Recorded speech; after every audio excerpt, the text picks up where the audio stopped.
Arteta! What a strike! What a screamer! And a fantastic goal! Arsenal back in it! And here's Limpar, lines it up, finds the net.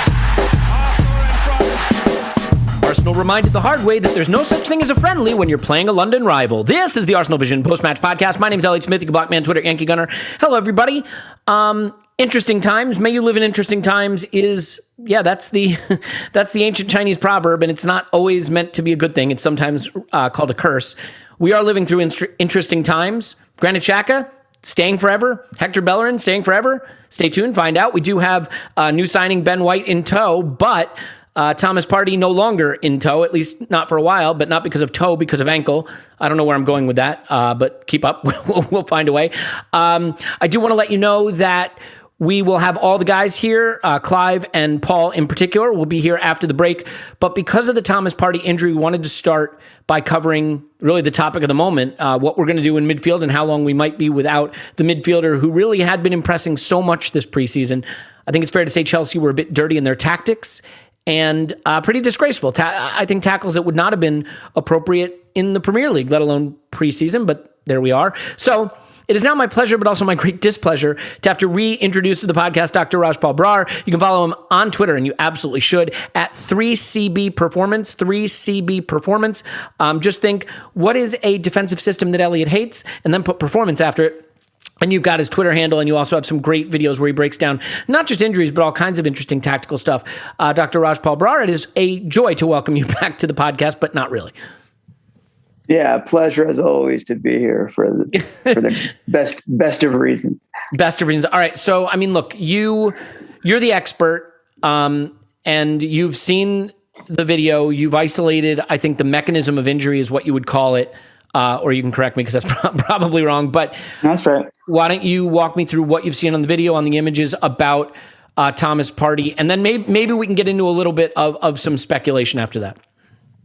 Yeah, sure. I mean, so when you see it, it's essentially as a tackle from behind and that right ankle sort of gets hit. It's hard to tell if it got rolled up on or not. It's hard to tell like how hard it got hit, which would be easier to determine the severity level. But you can see how it rolls.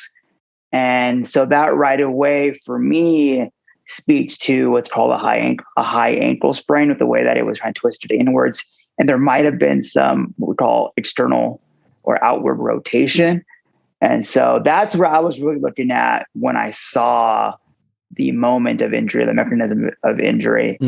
However, there's still, even within that, there's still kind of multiple ways it can go in terms of severity. And that's obviously what we're waiting for with the imaging.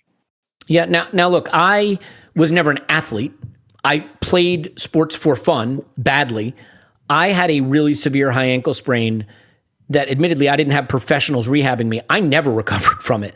But as someone who's watched a lot of different sports in my life, we see in the NFL, for example, there's a very famous high profile wide receiver named Michael Thomas who had a high ankle sprain last season. Season was wrecked, came back as quickly as he could, never really recovered. That's not uncommon. I think with Lacazette a couple preseasons ago, a similar injury.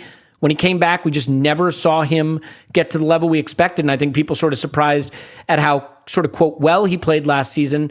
But, maybe it was a season before where there were lingering effects. So I'm curious what you think the rehab schedule for something like this could be, depending on the severity. And then also what we should expect in terms of reaching that fabled full fitness. And it really is heartbreaking to be saying that, because a player who had an injury hit season last season and looked so good this preseason, and had us all dreaming of where we could go with the top level Thomas Partey. How realistic is it that we will see that at some point this season? When might that be?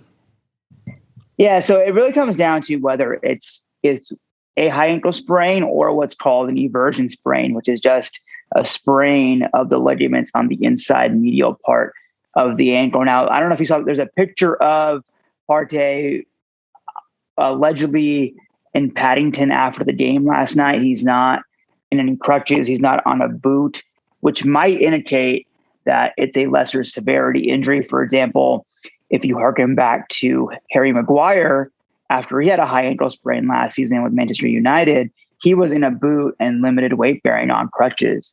And so it might be an indication that it's just one of those lower level sprains. But anyways, with a high ankle sprain, typically you're looking at, if it's a grade 1, which is it would most likely be in this case, typically you're out for about 4 to 6 weeks. There are some variance in there depending on the player.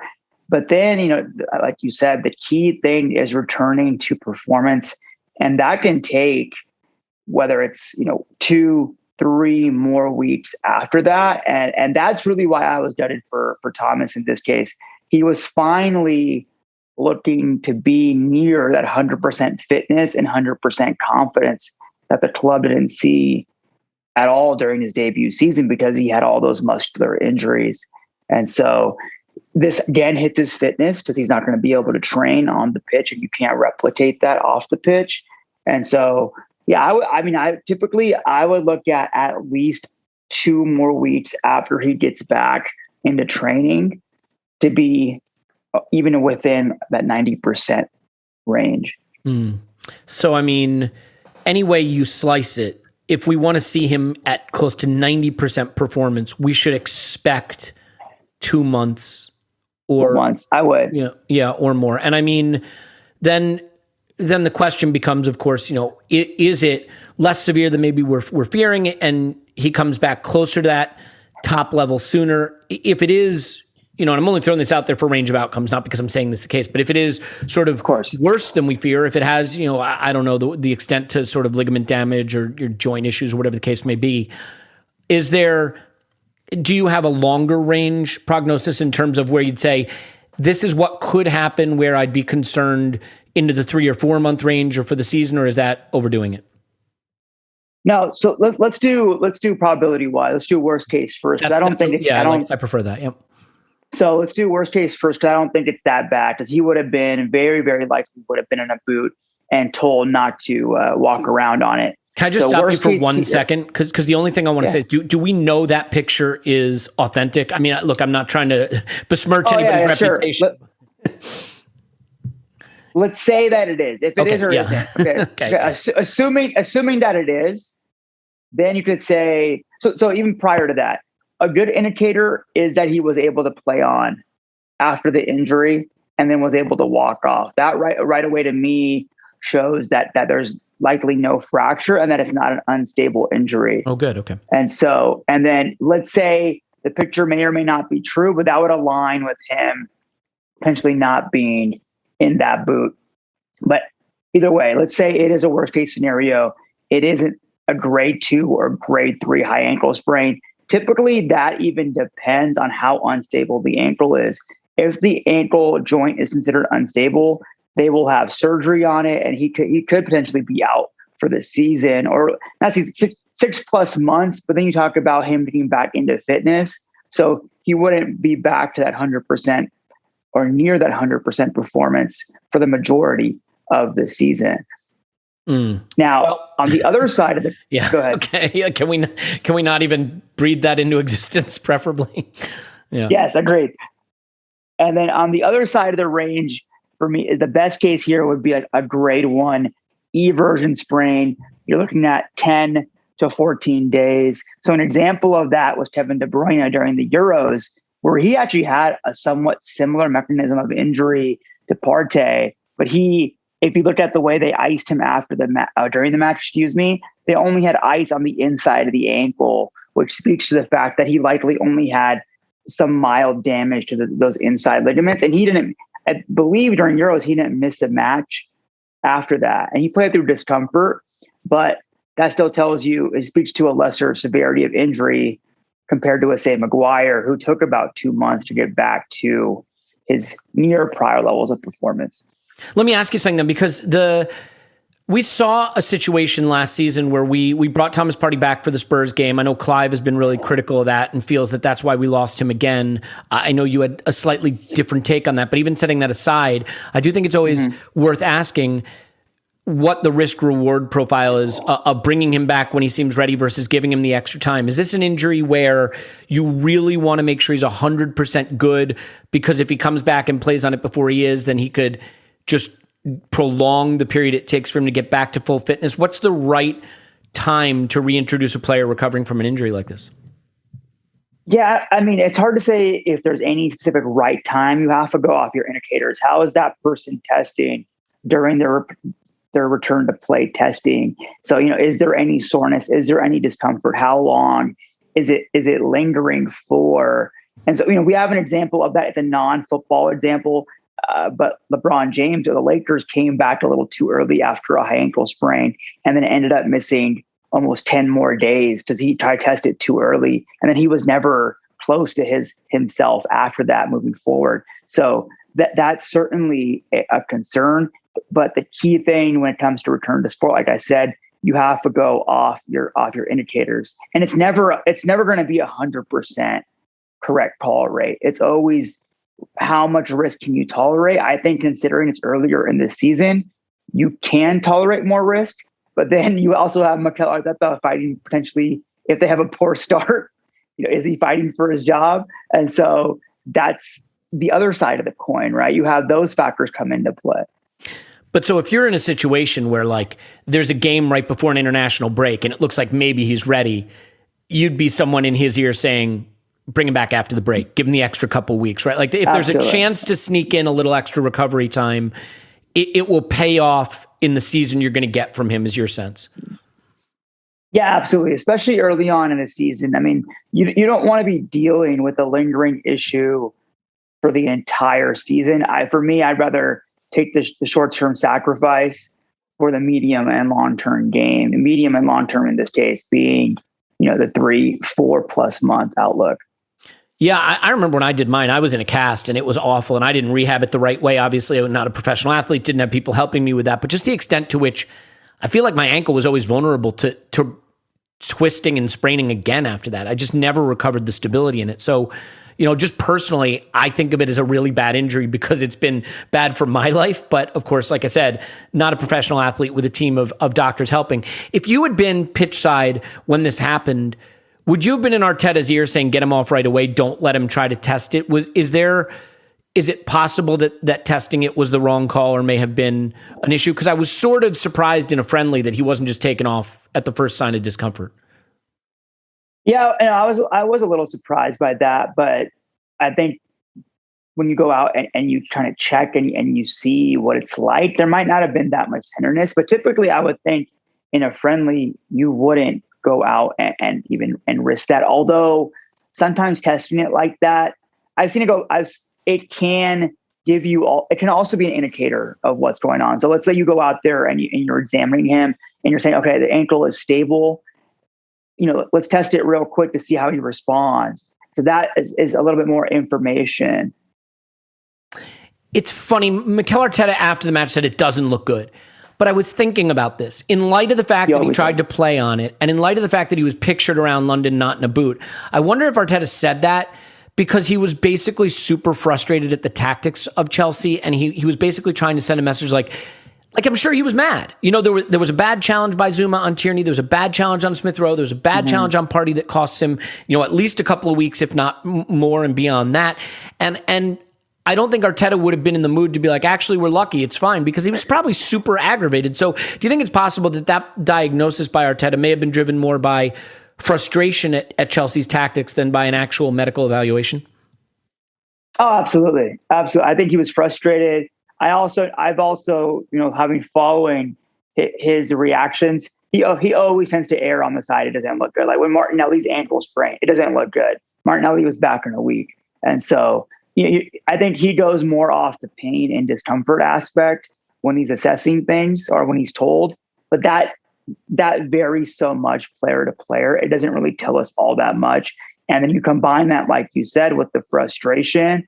And Mikel to me is never the most reliable indicator of how bad or good an injury is. Yeah, I think that's encouraging, actually. And I know, unfortunately, we're out of time with you, and I have other things I want to ask you about that are non-football. The thing that's interesting is, obviously, you're such a smart observer of the game, And we often disagree on issues, and I love that. I love when people I regard as really being very sharp and very intelligent on a topic disagree with me, because it forces me to either sharpen up my ideas or change them. And I have a lot of things I want to discuss with you where we see it slightly differently. I just want to get one quick minute from you. I think you've been a little more open to the idea, not just of keeping Xhaka, but of extending his contract. I could certainly see now why we may feel we have to keep Xhaka, because even if we buy another midfielder, depending on Partey's absence, we could need both Xhaka and the new midfielder. What I couldn't get my head around is the idea of extending him. And I think, if I remember correctly on Twitter, you were a little more sympathetic to that notion. So do you want to sort of express why you think that could be okay? Because I really struggle with it. We'll certainly discuss it more on the later section of the pod, but I'd love to get your take on it. Yeah, for me, there were two reasons. One, I've always felt that, considering, especially what we know about his leadership off the pitch, also, I think he does have consistency, has shown some consistency on the pitch, especially his ability to progress, is that the team, in an ideal world, does see him as being a longer term part of the club. And also his game is one that can sustain, over time. And that's not only because of his playing style, but also his commitment to his body and to his mind. And the question becomes, in this case, I think your question about why extend is certainly a pertinent one. And the question becomes, are they extending him just to keep him to stay? Are they kind of doing it as a favor to him? So I think that rationale, which we don't know, is certainly a very, very valid point. I'll say it like this. I would have liked to have seen Xhaka move on, because I'd like to refresh. I think sometimes as a fan of any club, any sports team, it's fun to just try new things when the old things haven't been working. So just from a freshness standpoint, I will definitely get into later on the pod why I think re-signing would be a mistake, but I want to be considerate of your time, because I know you are a lot more busy and important than I am. So we'll leave it there. As always, brilliant. And what we'll do is we'll bring you back on to talk not football injuries, hopefully, but football ideas, because certainly that's another strength of yours as well. And I hope everyone will follow you, Dr. Rajpal Brar, at 3CB Performance on Twitter. Thank you so much for your time. Thank you for having me, as always, man. All right, we'll take a quick break, and when we're back, you'll hear Paul and Clive. Stay with us.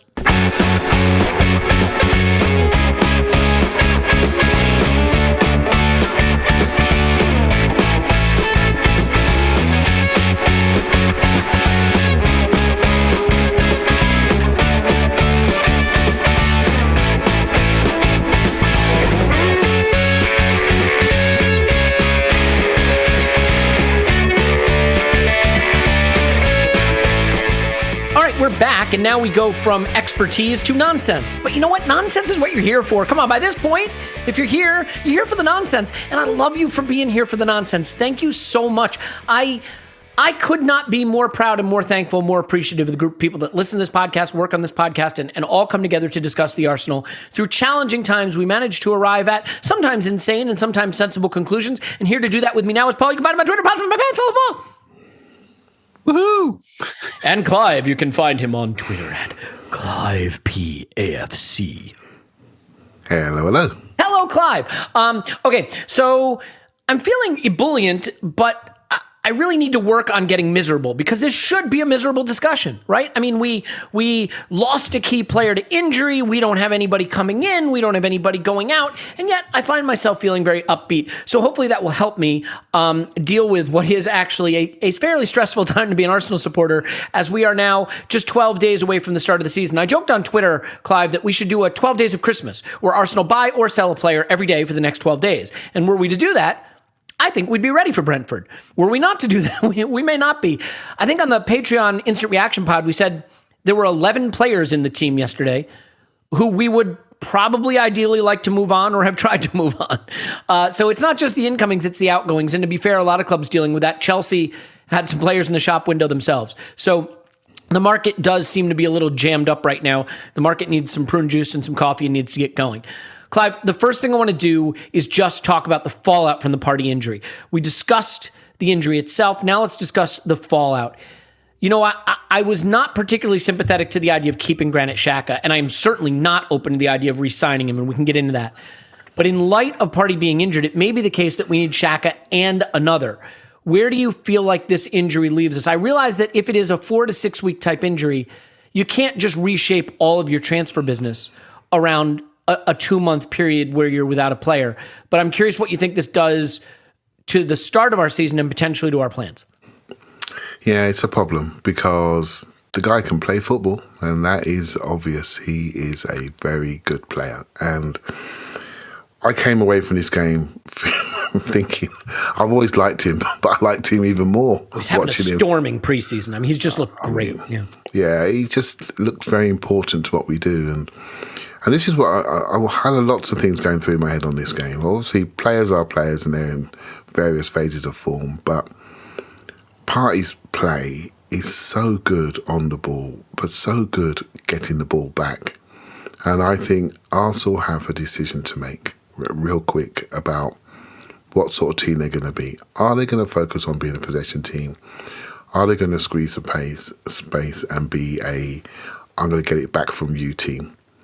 And if we are, we need to think about how we rebuild our central areas, how we rebuild at right back, and I'm afraid how we rebuild in the forward spaces as well. And I walked away thinking, if I'm the manager, where we are, given the COVID market, with a player like Partey, we need to build around getting the ball back a lot more and having a much more of a shot suppression centre midfield, and maybe change our mindset away from the old Cesc Fabregas, Rosicky, Clive type midfield, which is all about how we retain the ball, Santi midfield, how we retain it, move it, get in and out of tight spaces. That's in our DNA. But I'm looking at this team, I'm looking at our forwards, I'm looking at how they switch on. And they switch on into broken play, and I'm thinking, we've got to give them broken play. The only way you get broken play is by stealing the football, either by interception or taking it from people. And Partey epitomised exactly how I like to see football played. That's a personal thing. Not everyone's got to agree with me. And I would like maybe a little bit more of that in our team, so we can be more of the team I think we could be in the short to medium term. And maybe once this market loosens up and we can have more of the players that we want because we can sell people, then I think we can fully develop into the possession team 2008 Arsenal, which everyone has in their mind that we're going to turn into. So that's the thoughts I have. And I agree with you, Partey, top. If it's a long injury, we have to really think hard about how we're going to play. Maybe even think about system-wise. Maybe do a back three, 1+1 in front, or do something. Don't do that. I know we have to get creative now. It pains me because he has looked so good in preseason, Clive. And I think, you said he's the kind of player you like to see. Maybe it's just you.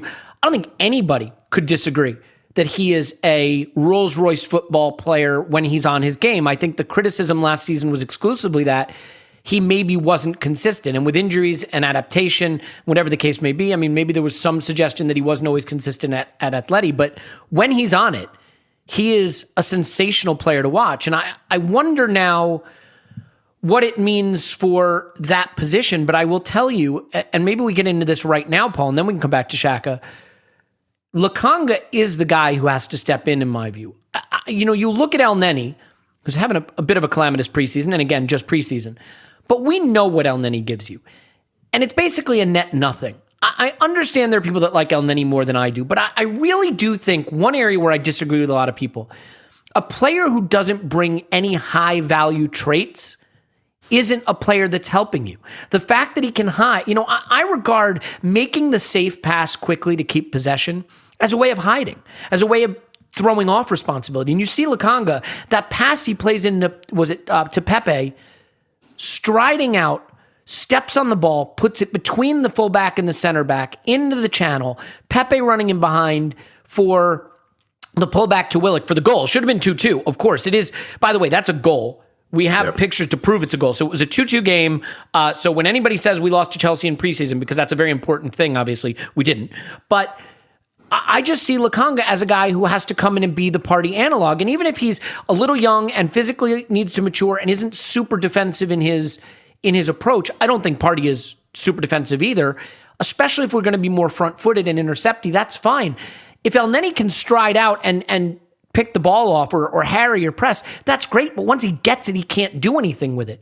You know, that's one thing to maybe use him against a Chelsea or a City when you need to be safe, but against a Brentford where you're going to have the burden to create something, I just think Lokonga looks ready to do that. And I realize that preseason can be a false read, but we know from his time at Anderlecht that he's willing to take responsibility. So watching how Lokonga has played and seeing the traits we're going to be missing with Partey, do you think Arteta has to make the big call to go with the younger player? No, I want him to. No, well, okay. No? No. That was a layup, and you still wouldn't take it. I mean, like, basically, yes, right? That's who you want in there. Better. He just looks like he's superb. The problem is we know F all about him, apart from what we've seen in pre-season.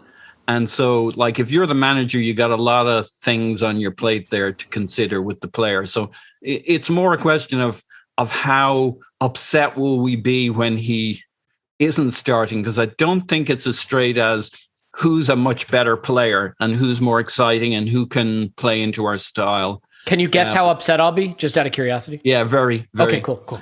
But like, there's no two ways about it. El Neni, by choice or ability, sets a ceiling on what we can do in midfield. And none of us are super excited to see the El Neni Xhaka partnership, because again, that's a ceiling, and the ceiling is basically, does Xhaka have a good game or not? And like in this game, you see that we set up. It's actually very interesting. I was talking to Clive about this before we started. The first 10 minutes of the game is really interesting because our thinking of it is dominated after the fact by this whole high line business. But it's really interesting how we play. It's maybe not totally novel, but we've the two centre backs, and Chambers forms a three right from the get-go, and they play out from the goalkeeper, and Holding takes it, and he's the central distributor. And the first thing that happens is El Neni drops in to pick up, and that works okay. He's got Partey on the slant a little bit ahead, who's there to pick it up. And the first 10 minutes, Partey does Chelsea twice to put Aubameyang through up on the wing with two great chances. One that's a cross into Smith Rowe, who doesn't quite get to it because of the defender. And the second one is it flashes past Lacazette's shin right in front of the goal and through the 6-yard box. And it's all very nice. And what you see is Partey, like the two players who give Chelsea conniptions in the first period are Partey and Smith Rowe. And they're the guys who can kind of turn them inside out and break cover, break between the lines and do something. And they're making they're making Aubameyang look sharp, look dangerous, look like he's going to have a day. And then, of course, we lose Partey. And from there, we become very solid but stolid. And it just feels like more of the same. So, like, just in terms of style and footballing wise, if Lokonga can provide the level he's provided in preseason into the season, and the manager seeing that, then yeah, it has to be Lokonga who starts. But I don't suspect he's going to drop him in against Brentford. I think he'll go with what we know, because that's how teams work. And it's very rare you just drop players tend to need to earn it, take a little time, etc.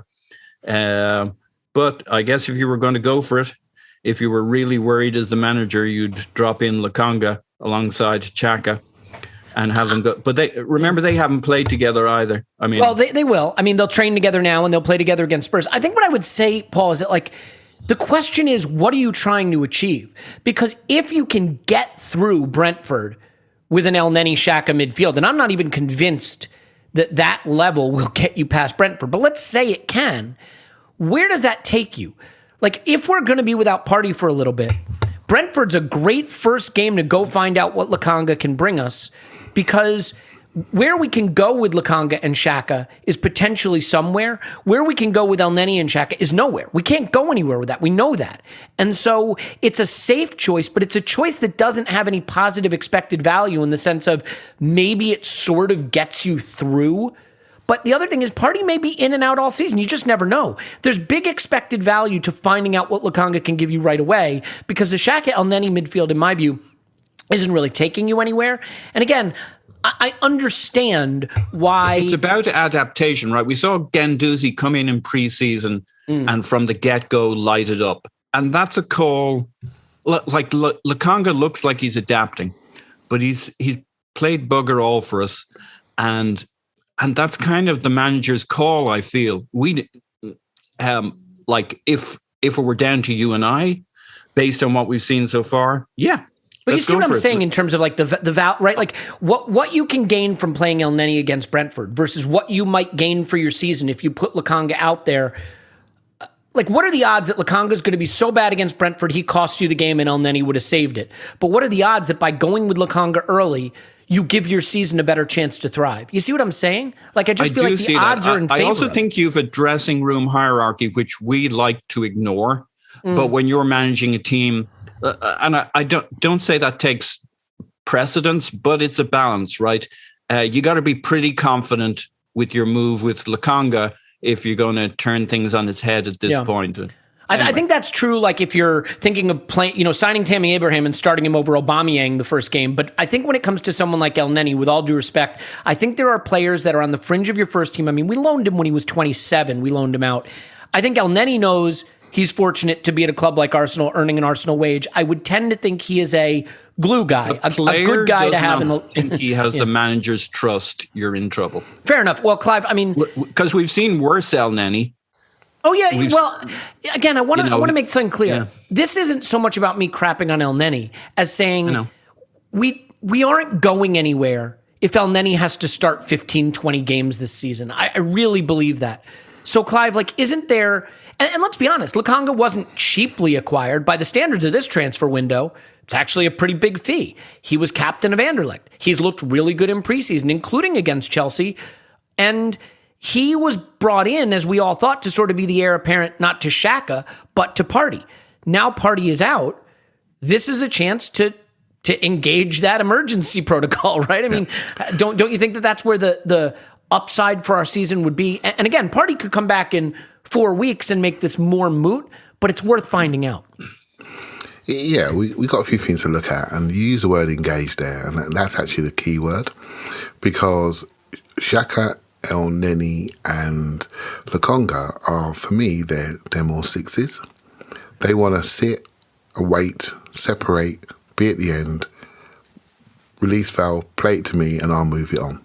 Right, so you can say that Elneny's passing is negative, Xhaka's passing is positive, but positive primarily into the final third, into wide areas, and Lokonga's passing is far more direct and varied in the small sample that we've seen so far. So what we haven't got, for me, is an engaging 8. The only engaging 8 we have is Thomas Partey, and so that's the problem. So we're now left with the safe guys, the release valve guys. Now, we know Xhaka and Elneny can play together, but we know what that looks like. So we can have a look at Lokonga and see if we can do a little bit more. But actually, I'm walking away and I'm thinking about Joe Willock. I'm thinking, and I looked at him and I purposely didn't rewatch this game. I was speaking to Paul previously. I said, I didn't rewatch this game because I wanted to come away with feelings and how I felt when I saw certain people. And when I saw Joe Willock come on that pitch, I thought, okay, you're now a first team player. You really look like it. Your body shape, your ability to move, engage, travel, arrive, it's different. It's different to Joe Willock I saw a year and a half ago in my eyes. It's different. He looks stronger, bigger. He looks a real presence, a real quick presence. And he's, for me, I know he's not a double pivot the way we expect it to be, but he's the closest to Partey in my eyes, because we want that player to be a bit more engaging and go and get it. So I think we got a problem. This is why I walked away thinking, I walked away from the ground thinking, okay, we've got an El Neni problem. Because I was happy to keep El Neni when I thought everyone was fit. The moment Partey's injured, I'm thinking, we can't carry him no more. We need something a bit more all action. You know, obviously, you know who I'd like if it's my way. But we need something more all action. And we need to go and get people and challenge people. Just to be clear for listeners, it's Basuma, right? That's what you mean? Yeah, absolutely. Yeah. Just to put that out there, yeah. Basuma plays as a 6 for Brighton, but I think he can play 8 easy. He can be the one at the top of the stack, they call it, or the slant, what Paul said earlier. He can be the one at the top of the stack. He can go get it and he can travel. And I think I'm even more convinced that's the player we should go for. More convinced if we want to be that team who's going to create transitions. And so we've got a problem. We've got all these non-contact 6s left now. The Partey's out. It's going to be interesting to see how we manage that. And I see the best solution to being Joe Willock. But you know what? He could be gone by the time people listen to this recording. That's because we never can tell what's going to happen in the market. But we have too many 6s, in my opinion. Too much safety and not enough engagement. Yeah, I think with Joe Willock, and we don't need to get into this in a big way now. I think there'll be more pertinent times to have a Joe Willock conversation. It's just, I can't make up my mind on whether we can tolerate the weaknesses in his game if he's playing in that double pivot. There is no question he has some elite skills that are special. I mean, he scores a beautiful goal, striding into the box, second man run, strikes it confidently, hits the target, should have been given a goal. I mean, the thing we can say, by the way, and I tweeted this at the time, after a Euros where it was fun watching competent refereeing mostly, I'm just dreading going back to Premier League refereeing standards. Like, it was hard to watch the way this game was refereed, and really, really unfortunate the way Chelsea approached this game. Tackles on Tierney from behind, on Smith Rowe, on Partey, that were just totally uncalled for. And if it was a Premier League game, we'd be wanting more cards shown, more discipline. In a preseason friendly, it's just totally unacceptable. But we've spent a decent amount of time talking about El Neni and Lokonga, but obviously one of the operative players to discuss right now, Paul, is Granit Xhaka. So I think there are really 3 considerations. Do we sell Xhaka for whatever we can get and move on and replace? Do we keep Xhaka because we're not happy with the fee we can get and he's, playing reasonably good football and an important player for us? Or do we keep Xhaka and re-sign him? And what I would say is, I prefer option 1. I'm ready to refresh and renew. I think it's okay as a fan to sometimes just say, I don't care about the logic. I'm bored. I want something new. Can we refresh this? This needs to change. And I think there's even logic behind it. But I'd be up for number 1. It's not that number 2, I'm not allergic to it, where he stays. I don't like it. I prefer we don't do it, but I can understand how we wind up there. It's number 3 for me that I can't see a defense for, the keeping and re-signing. So let's just address these really quickly in order of preference. For you, Paul, at this point now, it seems clear Xhaka's staying. In terms of the 1, 2, and 3 as I laid them out, do you have sort of an order of operations in terms of your preference? And yeah. Mm-hmm. That was just a dramatic pause. I thought maybe I caught you on mute, but you were actually thinking to provide a thoughtful answer, which is not encouraged, but you do you. I made a kind of whistle noise, which was me thinking. I don't know if it came through. It came through. Good. My preference would be that he's not leaving now. There's nowhere to leave to. They've headed in their different directions. He's not going to join Jose Mourinho. Roma reportedly looking at Thomas Delaney at Dortmund now. So, I mean, it really feels like this is not posturing anymore. This is done. Yeah. I mean, you could see yesterday, Xhaka's back. Arteta said he's not leaving. He's staying. It's just like the mood music. Well, the music has changed. So he's staying. Should we have sold him for 12 million, as is now reported, but had to go for somebody who cost 40 million to replace him? Given that there will be some kind of a budget, and given that we have additional priorities, maybe a striker, maybe attacking mid, that comes into the figuring. There's a point at which you say, this is fucking stupid. But I understand maybe the difference between, say, 12 million and the 20 million we wanted. Do you change your whole strategy for the next few years based on 8 million, given you're going to drop 120 million on new players this season?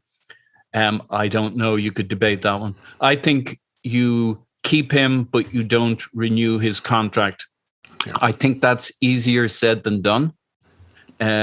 Because you want a guy, he's such a major figure in the squad that, like, if he's not here on the right basis, if he doesn't have the manager's confidence, but in terms of hard-nosed position in terms of the team, I think this is one, like, he's at a really interesting age. Other teams would re-sign him, but they somehow manage to sell players if they need to later on. We know that if Arsenal re-sign this guy, we will have him for the length of his contract.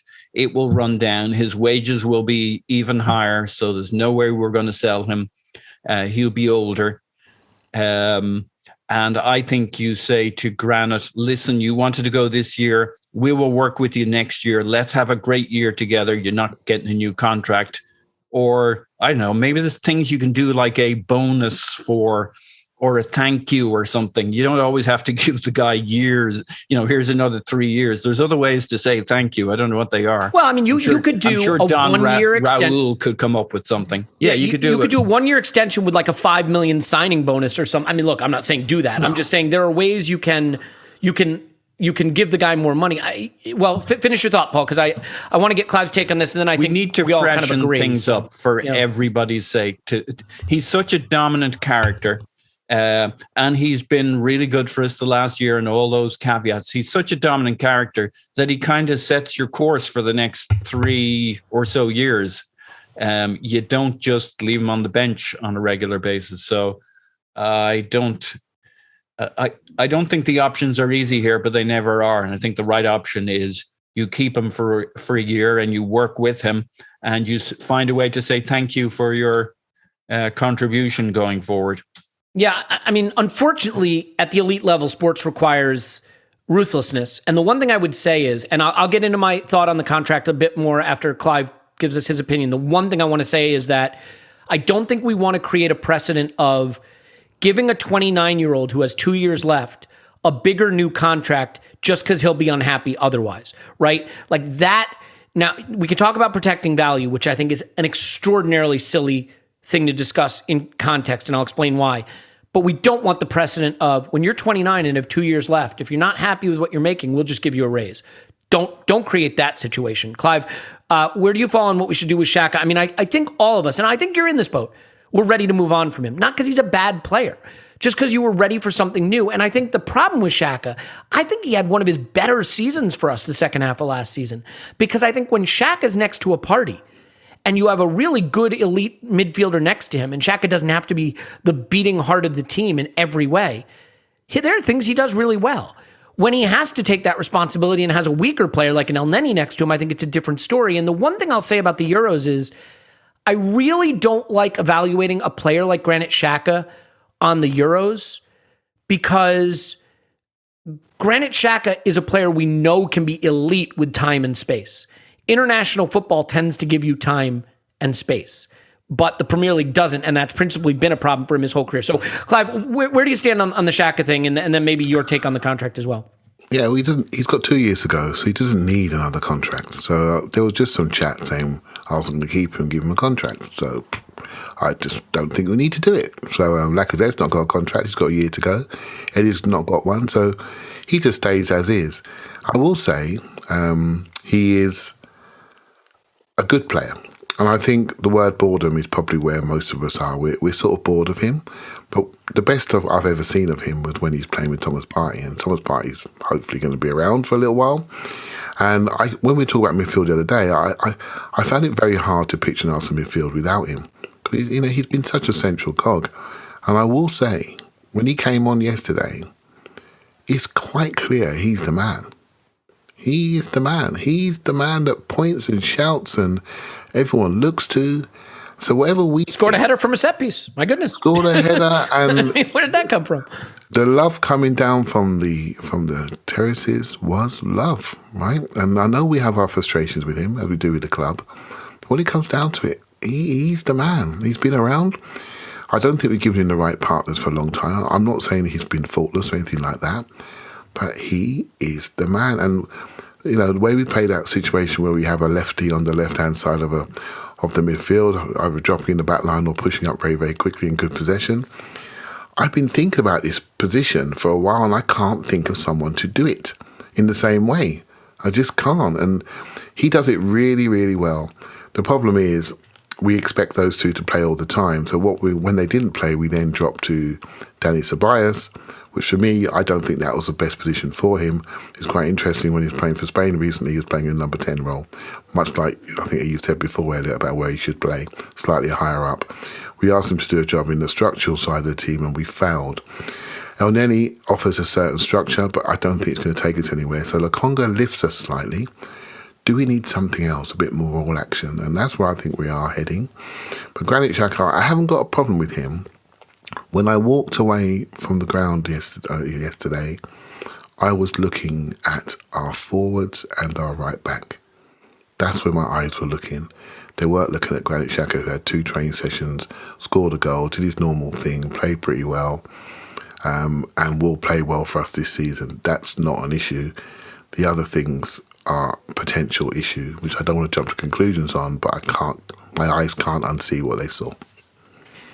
Well, let's just quickly put the issue of a new contract to bed. I think there's some times where we apply principles too broadly where they aren't apt. So the one that I see going around a lot is the re-signing him preserves his value. And this is an application of a principle that tends to be true but isn't always true. And what I mean is, if you've got a 24-year-old and he's into the second last year of his deal, you don't want him to get into his last year on his current contract where all the leverage slips to him, you give him a new deal. You increase his wages, probably. You extend the deal. You increase the value that you can get from selling him. Great. That doesn't always work. Here's a great example. Granit Xhaka is about to be 29, and he's on £100,000 a week, and we can't sell him. We tried. We can't get a fee from a club that wants him that we regard as acceptable. So if we put him on bigger wages, next summer when he's turning 30, is he going to secure a bigger fee at 30 on bigger wages? Nope. He's not. So this is not a case where you actually enhance the value. If anything, you may weaken the value.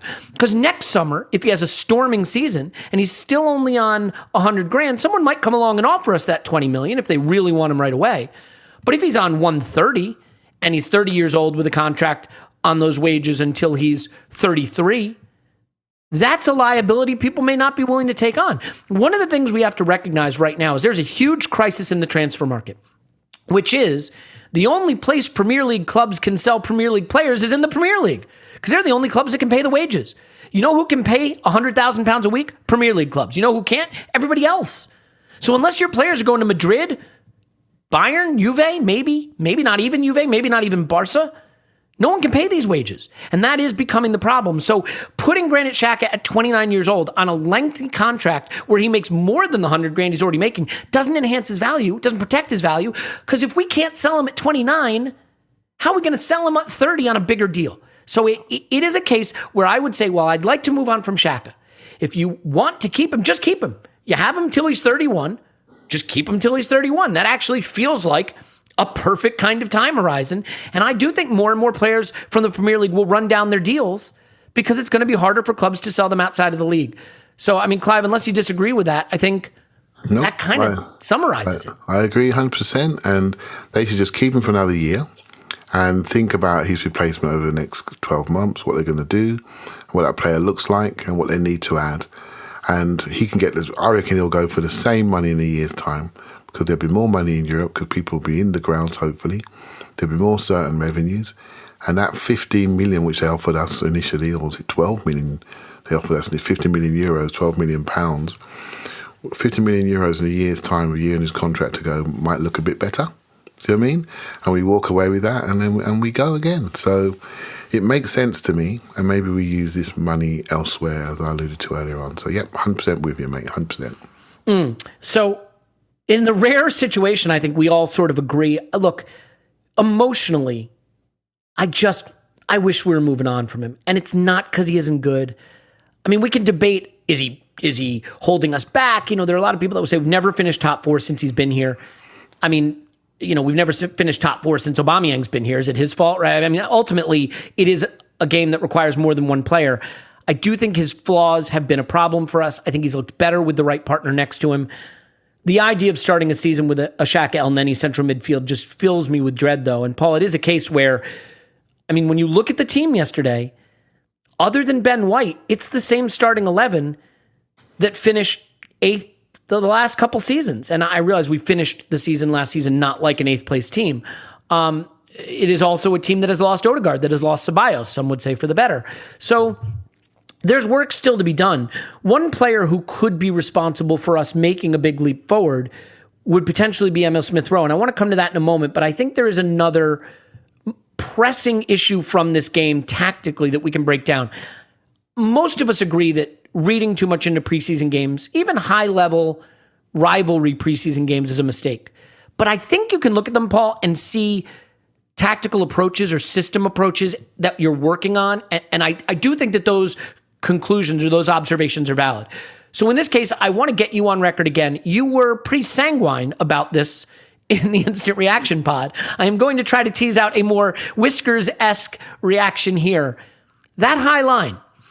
Look, Timo Werner, we can make fun of him all you want in front of goal. He's going to embarrass a lot of defenses with his running in behind. He's incredibly pacey and incredibly clever with his runs. But the extent to which we kind of played a high line with low ball pressure and gave Chelsea relatively straightforward avenues to playing out into situations where they were 1v1 or 2v1 in our defensive half of the pitch. Like, that really worried me. And I realize that Chelsea are an elite team in some ways, and we're not going to be playing Chelsea every week, although we will the second week of the season. Are you prepared to be more nervous about the high line that we tried in this game than you were yesterday? Yes. So you and I debated it on the instant reaction pod, and you were very concerned about us playing this high line. And I started off with a very, it's preseason. We're trying stuff. We didn't. There's two ways to play Chelsea when you're Arsenal at the moment. How we played them at the end of last season, where we sat in a low block, hit them on the counter occasionally, not very well, and hung on and actually got a result, a win. We beat them twice last year. That was pretty good. And the way we approached this game, which was, my first take was, look, it's preseason. Arteta, there's not much value in him having the team set up defensively or conservatively. So we kind of went for it. And this was the way to play our football, playing out from the back, pushing up as high as we could, maintaining the pressure and living with the fact that we'd probably get done. And we did a couple of times. But I then went to bed last night, and I normally sleep like a log, and it took me at least 10 minutes to drift off because I had your words around my head. Not so much because Victory! I was worried. Yes. Not so much because I was worried that we played a high line. I'm just like, outside of, when you look at the players we have, how many of them suit a high line against a good team? And like, that's where you really see the failings or the limits of Chambers, Holding, and to a degree, Pablo Mari, who I still think is fairly fast in a straight line, but he got totally done by Callum Hudson-Odoi on the dribble here. And he does have those slower feet in kind of side-to-side defensive movements where he needs to move his feet quick in the box or whatever. And so you got three players running backwards. Now we'll get Gabriel Magalhaes, that's the way I pronounce it, and we'll get Ben White back. But none of them are actually fast enough to defend against Chelsea streaming through there, because if you don't keep the pressure on midfield, if they get the ball off, especially given how aggressive we play that high line with the centre back. So you saw Holding raiding forward if Ziyech dropped, or if Kai Havertz dropped, or whoever dropped into the box that he's patrolling in front of him. You saw Mari doing it, but it was Holding with the eye-catching misses 3-4 times where we got totally done then with Chelsea having or regaining possession, pumping it behind, and them just having a foot race. And their front 5-6 are so fast compared to ours and so technically good that they control the ball. Now, not every team's going to be that good, but many teams will give trouble to Holding and Chambers if that's our right-hand side with a high line. So, yeah, I didn't see a fixer for that because Ben White, we discussed this yesterday, he wouldn't have fixed this problem. I mean, he will do and has done the same thing in terms of rating forward. That's a style selection by the manager that Ben White's more than happy and comfortable with.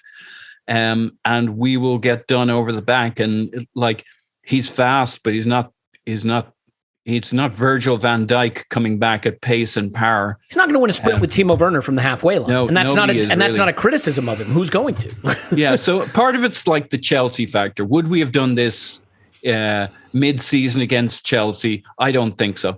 But we're obviously planning to do this against somebody. And, we've got done but like that against Leicester last season with the ball over the top, over Xhaka's head by... I think, was sprinting in behind and crossed to...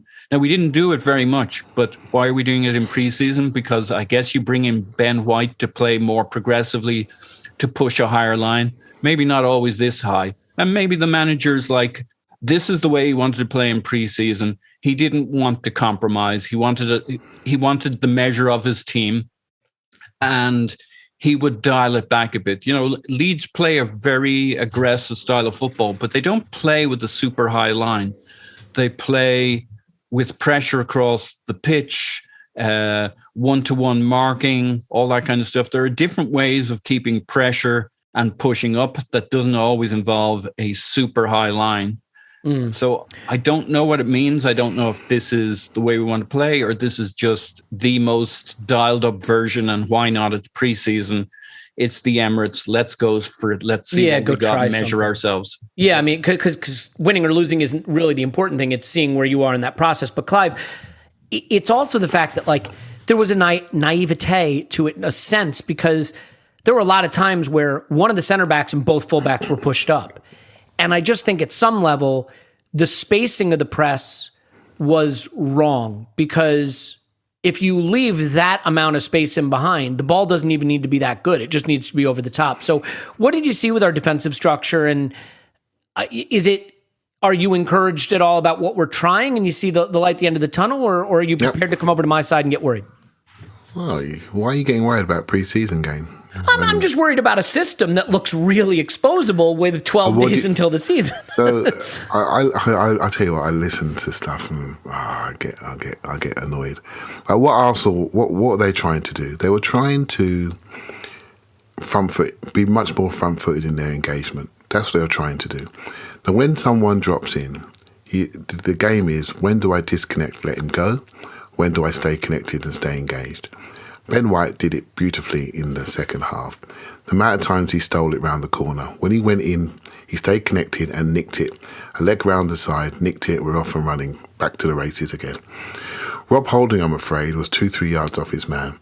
He has to make a decision. I'm not going to get there. He's going into the areas in the midfield. I have to disconnect, let him go, pass him on.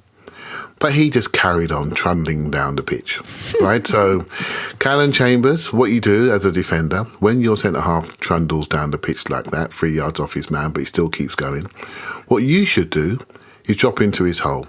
But I'll tell you what I'll do. My man's out here, Hudson-Odoi. I'll just stand here in this half space because I don't fancy a sprint. I don't want to be embarrassed on a sprint going backwards. If I get into Rob Holding's space, I'm going to be running against Timo Werner. And I don't want to do that. So I'll just stay here. I'm not very fit at the moment. Go on, Rob, foul him. Oh, shit, you've not fouled him. I've got to now run. Right? So that's what happened. And this way it comes to communication, we should be, Pablo Marie should be saying, nope, I've got somebody here. You can't go. You can't go that far. Disconnect. Let him go. Let him go into midfield. Let midfielders come back and nibble in from the front. That's what should happen. So we're off the pace. We're not fit. We're not fit. We've been watching Holding and Chambers for 5-6 years now, and I'm still here watching them, right? And they're not sharp enough. They're definitely not sharp enough on that type of system. So what we're doing is absolutely right, but we just weren't as fit enough to stay connected. We weren't fit enough to stay connected to really rattle their ankles and rattle their cage. So we got caught in no man's land and got spun around. That's what happened. Arsenal have done front-footed defending before. I don't call it a high line per se. I just think it's about how we want to engage. But you must be on the piston so you have people, one going forward, one going back. And we just didn't. We were just lazy and unfit. So the principle, I liked what we were doing because I want us to be more aggressive and front-footed. But we've got to do it as a unit and we've got to do it when we're sharp. So yes, I like what we're doing, but we're not ready yet. And these players couldn't do it on the day. But that could change in 2 weeks. It literally could change in 2 weeks. Once you get your legs, once you understand what the triggers are, when to go, once you can read, where there's pressure on the ball, I can be really aggressive. Once you can read there's no pressure on the ball, I can be half aggressive, pretend to go, then drop off. Once you get all those movements in your mind, which you do get from playing football, we'll be much more secure than we were. And by the way, in the Champions League final, Chelsea suckered City onto them, pinged it onto double runners in behind because they didn't get the pressure on in midfield, which they should have got if Fernandinho played. They were picked off round the corner, in behind, Havertz finish. This is not you. We just were a bit dumb on the day with the players that we had, but I'm not bothered about that because it's easy to fix and easy to see what we were trying to do and easy to see where it went wrong, and so just move on. And I want to be clear about something, Clive. I love the idea of us pressing and playing higher up the pitch. We've been calling for it. It would be absolutely hypocritical based on one preseason game where we got done a bit for me to say, oh, don't do it. I love that we're doing it. I think maybe some of the spacing across the pitch could be worked on. And I also think the one thing you got to do if you're playing a high line, right, is you have to engage the minute you lose the ball. You've got to do that Guardiola 5-second run like mad thing, right? Because otherwise you wind up doing the Andre Villas-Boas high line, low ball pressure. That doesn't work.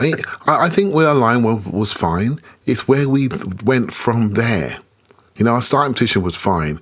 It's our movements forward without any security, without any pressure. We went too far. We travelled too far and left ourselves too exposed. And then we're looking at, oh, look, we got a high line. It's fine if we got numerical superiority there. That position is absolutely fine. It's just that we just didn't engage correctly. We just made some bad decisions. It was decision making rather than a high line for me that was the issue. If you have your security there, they don't run in behind you. They're only running behind you when they leave a big space to run into. And that's what we did. We didn't cover around well enough. We engaged too softly. We engaged at the wrong time. It was decision making and the type of players that we had. And actually, if you just look at the second half, Ben White did it beautifully on the front foot. And that really encouraged me because I thought he was more of a back foot defender. I didn't know he was that front footed. With the ball, we've seen him carry, but front footed to go tight, but also drop off. We've got a player on our hands there, mate. I tell you now, we've got a player on our hands. He understands the game real quick. And so, yeah, that was encouraging. Yeah, well, look, I think the fact is when you play a high line, you take some risks. When you get aggressive and you push up and you compress the space, you got to get it right. And that's okay. There are going to be risks. I think, one of the things we can agree on is that sometimes you take risks. Like when you reach for that rusty razor in the shower and you decide you're going to go to town with that, you're taking a risk. I think the important thing is to get it right. You just want to mitigate risk by using your tools in the appropriate way. Maybe your fullbacks are spaced differently. Maybe there's more ball pressure. But there shouldn't be more of that if you're shaving your privates. Oh boy. Get the Lawnmower 4.0. Do that. So it's funny. They send me, suggested ad copy from week to week, and I sometimes use it because it's wonderful, and sometimes I'm not really sure. I think I just kind of going to go my own direction. This week's theme is space, and I don't know why. So I'm not going to do the space theme in part because there is a bit of it that I'm supposed to do that leads to a Uranus joke. And I mean, I'm willing to lower myself in a lot of ways. I'm not ready to do the Uranus joke. I get that it's a space thing, but like my 5-year-old's doing those jokes, and I'm at least like twice her age emotionally. So Yeah, go ahead and get the Lawnmower 4.0. If you're coming to Vegas, it's time. You could still have it in time. 20% off and free worldwide shipping when you go to manscaped.com and use promo code ArsenalVision. The Lawnmower 4.0, just used it again the other day. And the thing that's crazy is just like, it doesn't pull, it doesn't drag, it doesn't nick. It just glides over the space because it's got the ceramic blades and the skin-safe technology. And so whether you're using it with the guard to do eyebrows or sideburns, or whether you're using it on your chest or using it as a beard trimmer, or you're going all the way, below the belt. And, this for men or women, by the way, summer's still going on. You want to get that area in shape. This is the tool that does it. It has a button lock for travel. It has all the guards. It has induction charging now. So you just set it in its cradle and boom, it charges. You could take it on a week-long vacation, never have to charge it, no problem. It's wet dry, so if you want to take it right into the shower and use it there, leave it in the shower and get that razor out of there. Get the cheap one that's been doing damage to your body out of there. Let's be good to ourselves. And you know what? There's nothing wrong with talking about a thing that we're going to do anyway. You're going to do this anyway. Like, this is the thing. I was embarrassed about this when it first started, but what I realized is 90% of us do some kind of grooming, so we need a tool to do it.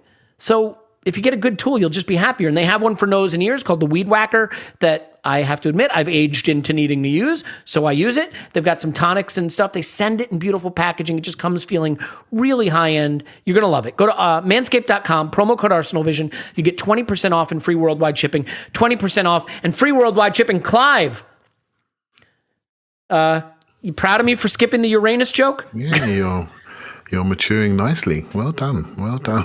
Thank you. And I was even goaded into it, and I still didn't do it. So I'm quite proud of myself. So okay, let's get back onto track here a little bit.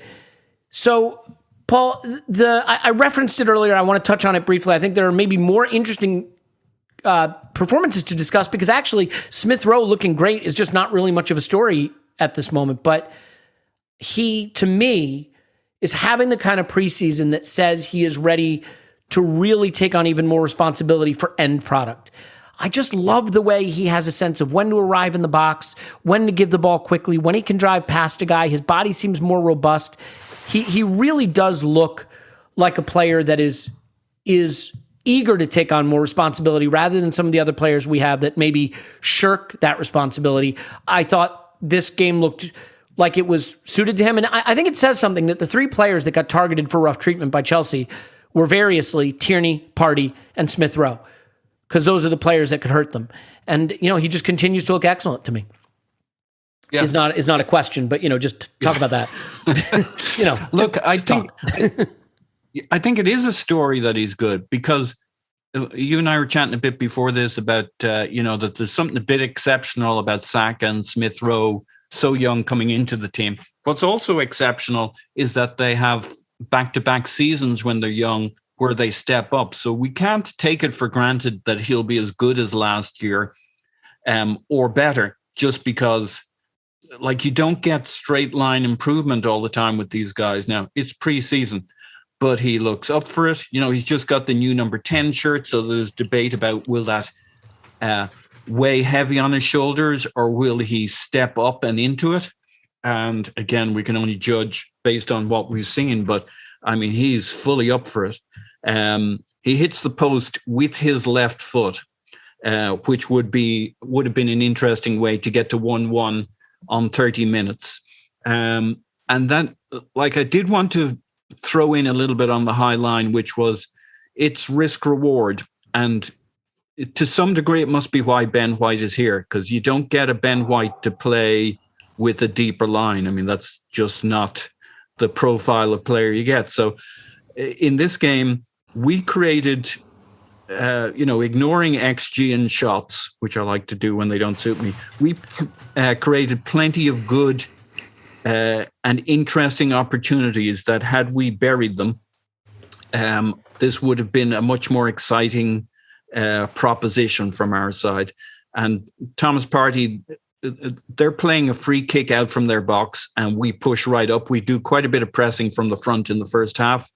Thomas Partey intercepts. Smith Rowe snaffles it up, sees his shot at goal. He's clear, he's well outside the box, so he's clearly been told to shoot when he gets a look. He's got Lacazette off to his left. So Lacazette's thrown his arms out saying, why didn't you shoot to me a little bit or pass to me a little bit so I can shoot? And Smith Rowe's gone for it and pinged it and left-footed. Like here he gets a look at goal on his left foot and decides to go for it. So I think we're going to get a more aggressive player who goes for it, who knows he has a target of goals in his mind for this season. And the upside of the more aggressive higher line is we created interesting opportunities by putting that pressure on them in the first half and in the second half. And, again, Chelsea's such a strong team that it's not necessarily a measure of what we could have got out of this team, out of this game with this system against another team. But I think it created plenty of opportunities, and Smith Rowe thrived in combination with Partey. And, those two were the guys breaking the lines and creating the opportunities. So I thought this was a really encouraging performance. He's got the crowd there for the first time since he's had this number 10 jersey. And he just looked like he had fun this day. He was... he didn't play the full game. He got substituted off after whatever it was, 70 minutes or something. But he had a really strong 70 minutes. I think he was pretty much our best player besides Partey, who only got the 30-something minutes before he was taken off. Yeah, it is it is something that I am really excited about. And I've said this so many times that at this point I should probably just stop saying it, but that's never stopped me before, is just that the best argument for Arsenal being better this season may have nothing to do with the market and everything to do with the really good young players we have being better and potentially exponentially better. Obviously, Saka would be a big part of that. He's just coming back, so we'll have to hope he's ready to hit the ground running. Clive, I don't necessarily need you to talk about Smith Rowe unless you have a burning desire to, because I'd prefer to get your take on something more worrying. Go on then. What do you want to get there? Aubameyang. The Aubameyang-Lacazette thing is interesting. Ooh. We started this game, Oba on the left, Lacazette through the middle. I don't know if I've ever mentioned how I feel about that, but I don't have any strong feelings one way or the other, obviously. Not my favorite, but the fact is Lacazette has looked better this preseason than Aubameyang. I think it's fair to say that. And we had a couple instances in this game where Oba did kind of get in a space to break through and behind, isolate himself on defenders. You could say the positive is he was getting into those good spaces. The negative is I didn't see the burst to create that extra half step to have the finish he would want. And I just don't know. I want to fight confirmation bias because it is a terrible thing when you just say, that proves what I've always thought. There is the possibility that we are seeing just the tiniest bit of that extra burst he needs go away so that he doesn't get the space he needs to finish, or maybe he's just in preseason mode and he's not locked in front of goal yet. Do you have a sense of what we're seeing with Aubameyang? Because there's some good, the getting into spaces, and there's some not so good, which is not quite getting into the goal scoring shape, both in terms of the way he's finishing and physically the shape that we're looking for. Yeah, he should have scored the header. That's the goal he should have scored. And that can't. I don't care. That's nothing to do with running. That's just bad finishing. That's bad finishing. That'll come with his timing. I mean, was it against Rangers? He had a tap and he missed two. Those I don't worry about. Yeah, but he does that sometimes. He gets a bit sloppy, and I don't worry about him. When the moment comes, he'll wake up. So I love when I went to this game. I purposely I didn't even drink, actually. I wanted to make sure I recorded all my feelings about certain players, right? So in my own mind, Smith Rowe turning into a man right in front of our eyes. And your point about young player development is apt, spot on. Joe Willock is no longer a boy. He's a man. He really is. They want to play. They're going to have, if he stays, he's going to have an impact, right? So I'm looking forward to seeing Saka play and see how newfound confidence, for example. So, but when I go to the forwards, I have this worry. Now, as a team, we actually look quite fast. We look quite fast in the recovery. We look quite fast in the transition. Our pace is pretty good, quicker than I remember. And Aubameyang looks fast, but what he's not doing enough of the repeat sprints at the moment. So he does a big sprint, he has a big recovery period where he just knocks it off. I think he's still got his speed, but I'm worried about the desire. That may just be a pre-season thing. Lacazette, He looks fine. He's in the middle. He's working. He's getting fouled. He's kicking people. He's about. But I can't escape this feeling that I've seen this all before. Do you know what I mean? I know how this story's going to end. I don't see. What did they score? About 20 odd goals between them last year, early 20s. We need to get 30 plus from them. Do you think it's going to happen? I don't feel it. I just don't feel it. The feeling of our threat in forward spaces is a worrying thing. You know, we talk about high lines, talk about these sort of things. When it comes down to it, we score from a corner and a header. Do you know what I mean? So it's early in the season, and I'm just telling you what the feelings I walked away with. I'm thinking, if I'm the opposition, I can handle those two. I can kick out Lacazette's ankles, and if they're going to play a Aubameyang out there, I'm going to just make sure I drop off quickly and take his run over the top, and he'll get bored and he'll just start knocking it off because we've taken his space away. Right, so that's it. They're done. Right, so the only player that looks dangerous is Pepe because his movement's varied. He can stop you, start you, and he can also go in behind. He can also come off and roll around the corner and create 1-2s, etc. Smith Rowe, bounding, running downhill, going to be a goal-scoring threat. I'm sure Saka will be fantastic. So we need something else, in my opinion. And maybe, I don't know what it is, but we need something else. And there isn't enough threat against the best teams at the moment. I don't think we scare anybody. I'm not willing to write off Aubameyang just yet. I just don't, I've seen enough about how he moves, and every time I write him off, the ball's in the top corner. But as a genuine feeling, Elliot, I'm worried about how scared we make other people feel with our forwards. I think we've got a couple of forwards with receding hairlines that don't scare anybody, and that's a worry. Let's not hair shame anybody. Well, I've got one. So it's fair enough. The glass houses and all. Paul, do you want to respond to that? I think one of the things that's tricky is we have some end product forwards and we have some non-end product forwards. I mean, the funny thing is Saka is regarded by a lot of people as our best player.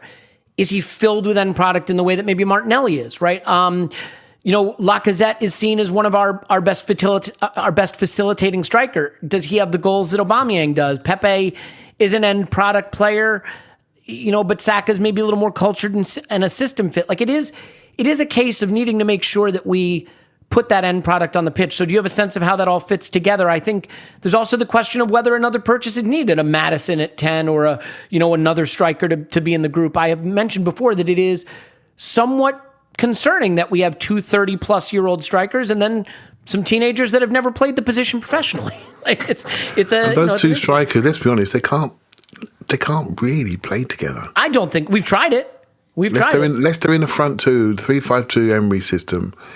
Leicester or 3-4. Leicester together like that. That's it. Valencia away. That's the best. That's the best we've seen. The cup run off the left. We know that. But that's been rumbled now. That's not going to work again. So this is it, mate. We're spending nearly £400,000 a week on these guys, and they can't play together. That's a definite. It's a worry. It's a worry, but it's early.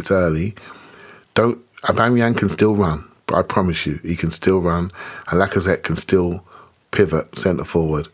But I'm not sure they're scary enough for us to get where we need to get to. That's my feeling. Paul? You got someone who scares us? Are you scared? What's scary enough? Tell me what scares people. Scare me. Well, I'm with Clive that Aubameyang can still run, and he shows it, I think, quite clearly, especially early on in this game. It makes sense to me that he's not doing the repeat sprints because he's not getting the payoff that he was earlier in his Arsenal career. I mean, this is a game in which we did create opportunities for him. He might have liked them closer to the goal mouth, but he was nicely involved early on, and I think reasonably involved through the game when we had some possession. But I can't look at our front line and not be worried, especially when you think that all the money is in Aubameyang, Lacazette, and Pepe. Of course, we're going to work Saka in there, but they are the three we have kind of bet the bank on. And if I'm the opposition, Pepe may get away from you at some stage and get a shot off. And when he gets a shot off, he's really dangerous. But he's also a little too easily shepherded infield or backwards at the moment. And so when you're looking at it, if you've got a really good defense, you're looking at those three, I think you can contain them. And that's an issue for us. And we need a different kind of look. We need to be able to bring on somebody like a Tammy Abraham as a substitute, if nothing else, right? Who do you bring on after 70 minutes with Arsenal? What's Olivier Giroud doing?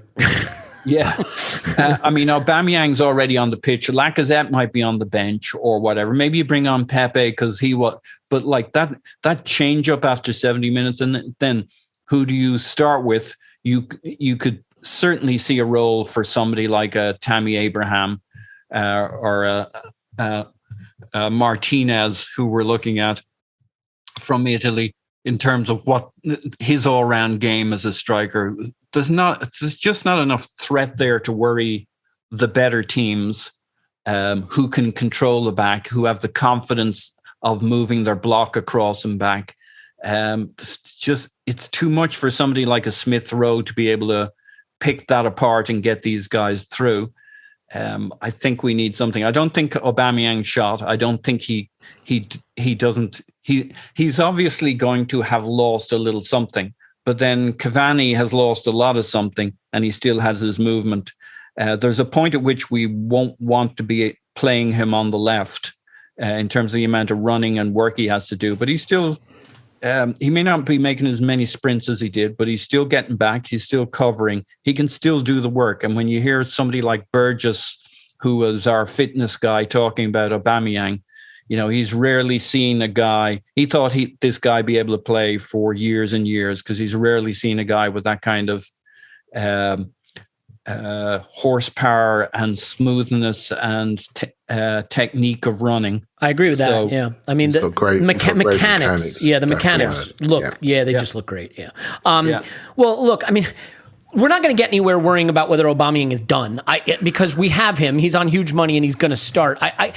I think we shouldn't judge him from the left, should we? Really? No, but that. All right, and so we Clive, shouldn't judge him till he's had a bunch of opportunities, because he's not going to play out of this mini funk until he either gets lucky or we start banging in balls for him and he starts getting more involved. And of course, the challenge with being on the left is he's got some work to do to get on the end of those chances. So we shouldn't judge him from the left. We remember we haven't got Martelli and Xhaka there. One of those two guys, not both of them, would have took minutes in this game. So we chucked him out there on the left. And he's running up and down, getting his fitness. I have got a little worry, but I'm not going to judge him from the left-hand side, because hopefully he'll never be there again.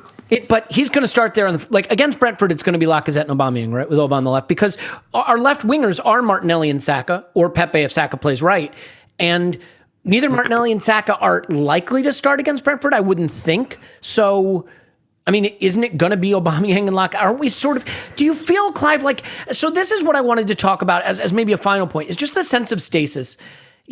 As fans, you got to engage your intellectual brain sometimes, but it is entertainment too. And I can understand people's frustration who look at it and say, my God, against Brentford, our lineup could be the starting lineup from 2019-20. We're just stuck. And a lot of clubs are stuck. I'm not blaming the club for that. I'm not using it as a stick to beat them, but it does feel like there's a little stasis, and Laka central and Oba left and Xhaka and El Neni. And, it is, I can understand why people would have an antsiness about it, a frustration with that, even if it's not, entirely the club's fault, right? Like, they didn't get Thomas Partey injured and they didn't make the COVID market happen.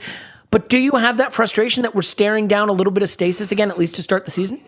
Yeah, it's a frustration, because we all know we want to see a revolution, and we can't do anything. And Pedro just wrote an article just now on The Grove, sort of saying the amount of players that have been sold. I'm looking at it, and basically Villa sold one player, Palace 0, Sheffield United 0, Newcastle 0, West Ham 1, Everton 1, Spurs 2, United 0. The most is Chelsea at 4. Nothing's moving. The market is just clogged up. So we're sitting there in a situation where we have a new management, new executive. We want to sweep the place clean. We have these Champions League wages. We're not in Europe. and we know where the money is. We know we want to move people on. There are people sitting there waiting to get paid off, like Kalashnik, for example. And why wouldn't you wait? Because the other lot got paid off, so I want my money too. Do you know what I mean? And so we can't do what we want to do. And it's really frustrating. And we are still in a post-COVID world. We are still in that world. And there's nothing there we can do. And it will quicken up. It will quicken up. But it's going to be late. It won't be controlled. And we are going to start the season with a lot of what we've seen before. You know, and so, and that's the way that, if you can tell me a magic solution, I'm all ears. This would give people away. Do you know what I mean? And I'm all ears, and it's gonna be the biggest game of poker, and the transfer deadline day this time is gonna be massive. And then we're gonna be dictate. We can judge people from there on in, but it's incredibly frustrating that we can't move this thing on, and we're gonna judge people based on people that have been there many, many years that maybe should be looking for other opportunities. But why are they going to leave Arsenal on the wages that we pay, the environment that you work in, the size of the club, the facilities that you have? Why are you going to force yourself out to go and earn less money somewhere else? You're just not going to do it, right? So we just have to hold fire and see what happens. What do you think realistically we might do with this window? I mean, it's not like it's winding down. There's still one whole month of it. And given that it's been pretty clogged up, a lot can still happen. I think as dominoes start to fall, like if Grealish leaves Villa and Kane leaves Spurs, and we should just take a quick minute to laugh hysterically at Kane going the Robin van Persie route. Potentially, I'm hoping he'll do a letter to the fans. Ideally, will completely trash his reputation at Spurs, where he, let's remember, achieved nothing. It's important that we emphasize that. But those moves, may lubricate the market a little bit. I'd love to throw a lubricate in there. Clive, do you sense any lubrication coming where we may be able to slide into a position to do something? I do think some of our homegrown players will. I do think some of our homegrown players will go. I think they'll be quite attractive to people. Maitland-Niles, Nelson, Willock. Eddie's looking quite sharp. He's definitely making sure people can see him. He looked pretty decent yesterday. So I think some of them will go. I think they're easy sells, eventually. The Kalashnik one worries me. I think El Neni should be. I'd like to move him on. I don't care. He's a nice guy. I need to move him on and get something a bit more action, because Lokonga's just putting him to sleep, and that's the truth. He's putting him to sleep, and then eventually take Xhaka out as well. So it's just a moment. It's just a matter of time. So we need something more action there. So Neni's in trouble with my eyes.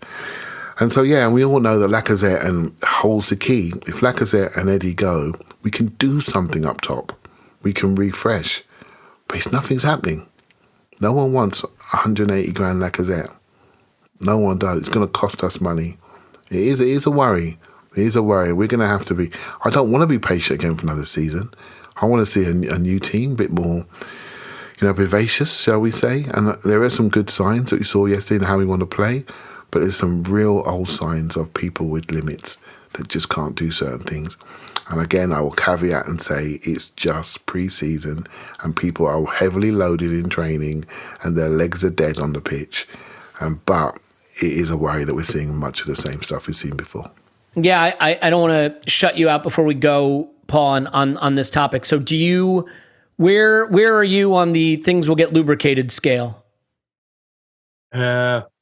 Yeah, I mean, why would I open you up to that? Can you just answer that in the most rational, logical way possible? Not take the bait. Like, of all the people not to throw a question to in that manner, I'm a pro. Yeah. I was letting it go. Yeah, I'm out of the smut business now that Tim Stillman's baby is 1 year old. Happy birthday, Ava! Yeah, happy birthday. Lovely pictures, aren't they? Yeah, lovely. Yeah. Like innocent like a lamb. Far be it from me to tarnish that poor child's mind as she listens to the podcast. I do want to emphasize, Paul, that you in our back channel after he said she's turning 1, having a nice birthday. You said Ava's really the child of the podcast. I feel so proud how she's turning out. Let's ignore the fact that I have an 18-month-old and a 5-year-old. I have 2 children that have been born during the run of this podcast, but it's fine. Tim's daughter is the one that matters. That's fine. Yep. Yeah. Absolutely. Please continue. At least we all agree. So yeah, going straight past the smoke. What was the bloody question? Oh yeah. So are things getting lubricated? This window. Yeah. Oh dear. So yeah. Look, bring your yaks, bring your goats. There's going to be some horse trading right at the end of this window because some stuff's going to move around. Well, then you're not going to get much done if you bring yaks and goats. If it's horse trading. But, have you seen our players? Fair enough.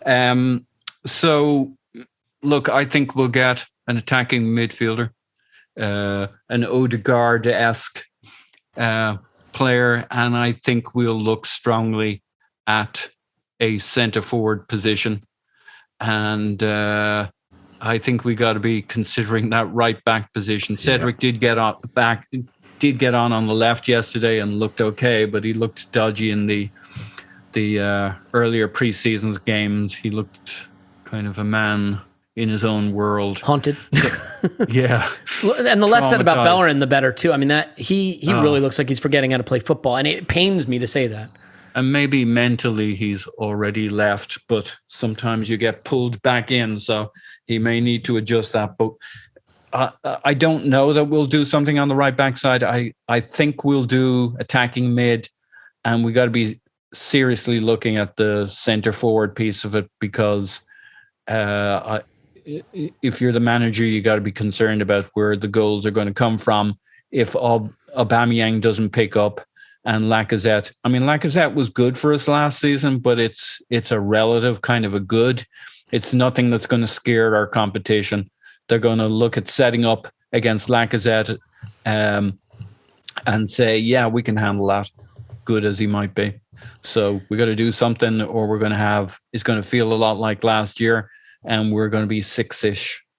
Yeah, and by the way, that wouldn't be a calamity, but But it could also be 7. I mean, you can come 7th with that squad. Yeah, and that would be. Well, I think that's probably enough. Clive, you mentioned Ben White. He's going to be good. I mean, it's our first look at him. I really, really don't want to overweight this look at him. I think we can all agree he looked pretty good, right? I mean, I don't want to overpraise him for sliding in late to recover that Ziyech situation because Ziyech should have put it away about 10 seconds earlier. So, what impressed me about him really was his intelligence in each moment. So football's riddled with loads of decisions, and he makes a lot of good ones. He really does. It's really interesting to see quality. And he's a risk-reward guy, though, isn't he, Clive? I mean, he's going to be a different kind of centre-back to what we're used to. I think he's super intelligent, very confident, but he's a gambler. And he's played for teams that allowed him to gamble. And I think supporters need to buckle up a little bit because he's going to do some things that don't come off. And that's just how we're assuming we play using his strengths and how he's played previously. There's no point in having him unless you let him do his jam. And his jam involves some level of risk. Yeah, he's a good footballer, and his risk is based on good decisions. I hope we have a structure in front of him that allows him to be the calm, composed footballer that we purchased, and we don't turn him into some crazy cat because we leave him there alone on an island. I mean, and with haunted eyes. Because he is smooth. He can move. He receives the ball beautifully. He travels with it nicely. When he's running backwards, it's with purpose. His recovery running line angles are perfect. He backward runs really nice to create separation to move the ball on.